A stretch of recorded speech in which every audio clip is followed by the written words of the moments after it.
Johnny, congratulations, 3 wins out of 4 in the Christy Ring.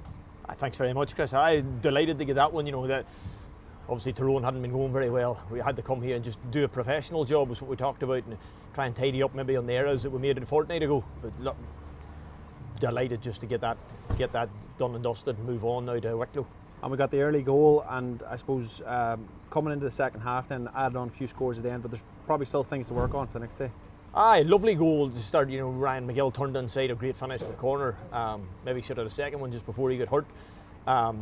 Aye, look, there's always going to be stuff to work on. You know, there's a lot of wides there, especially in the first half when we were into the breeze and we were really dominating the match.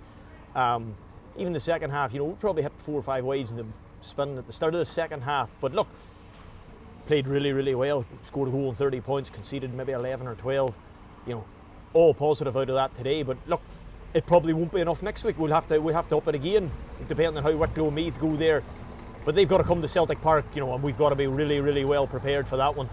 That's it, and I suppose it's always good going into the final day. You'd want it completely closed off, but I think there's still some to work on. Aye, well, having it in your own hands is a big thing. That, you know, when it's in your, you know, even last year when we went the last game, it wasn't fully in our own hands. You know, this time it is. You know, we have the opportunity here to go and get this job done. We're at home, we're in Celtic Park, you know, our supporters will come out and they will back us. And look, we'll have every chance. We just got to go there and perform.